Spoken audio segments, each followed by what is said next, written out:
আমরা দেখেন তাকে হত্যার উদ্দেশ্যে একটি মোটর সাইকেলে দুইজন আরোহী তারা তাকে সরাসরি তাকে গুলি করে, তার গুলি তার মাথা ভেদ করে বের হয়ে যায় এবং সে বর্তমানে এভারকেয়ার হসপিটালে মৃত্যুর সঙ্গে পাঞ্জা লড়ছে। এই ঘটনার একটা পল্টন থানায় একটি মামলা হয়। সেই মামলাটি এটা 54 ধারায় এই মামলাটি রুজু করা হয় এবং এই মামলায় যে হুন্ডাতে যে আরোহীরা হুন্ডাতে অবস্থান করে তাকে গুলি করা হয়, ওই হুন্ডাটি আমাদের তদন্তকারী কর্মকর্তারা আমাদের পুলিশ বাহিনী সেটা শনাক্ত করেছে এবং শনাক্ত করে প্রাথমিক তদন্তে এই হুন্ডার যে মালিক, যে হুন্ডাটা ক্রয় করেছিল, যার নামে হুন্ডা, যিনি হুন্ডার মালিক, তাকে শনাক্ত করে। তার নাম হলো মোহাম্মদ আব্দুল হান্নান। তাকে গ্রেপ্তার করা হয়।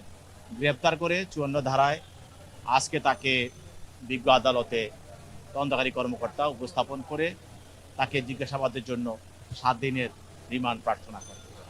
আমরা প্রসিকিউশনের পক্ষ থেকে আমরা বলেছি যে যেহেতু যে হুন্ডাটি ব্যবহার করা হয়েছে এবং এই হুন্ডার এই আরোহীরা তারা গুলি করে তাকে হত্যা করার চেষ্টা করা হয়েছে এবং এই হুন্ডার সঙ্গেই এই হত্যার একটি রহস্য উদ্ঘাটন করা সম্ভব এবং এই হুন্ডার যে মালিক তাকে জিজ্ঞাসাবাদ করার প্রয়োজন এবং এই জন্য তাকে রিমান্ডে নেওয়া দরকার। সেই জন্য তদন্তকারী কর্মকর্তার প্রার্থনা মতে তাকে রিমান্ডে দেওয়া হোক এবং বিজ্ঞ আদালত বক্তব্য শোনার পর সেও আদালতে বক্তব্য রেখেছে এবং সে স্বীকার করেছে হুন্ডাটা তার এবং সে হুন্ডাটা ক্রয় করেছে এবং সে নিজের হুন্ডা, সেই হিসাবে সে আদালতে বক্তব্য রেখেছে। তো সেই মতে বিজ্ঞ আদালত উভয়ের বক্তব্য শোনার পর তার বিরুদ্ধে 3 দিনের রিমান্ড মঞ্জুর করে তাকে জিজ্ঞাসাবাদ করার জন্য তদন্তকারী কর্মকর্তার হাতে ন্যস্ত করে।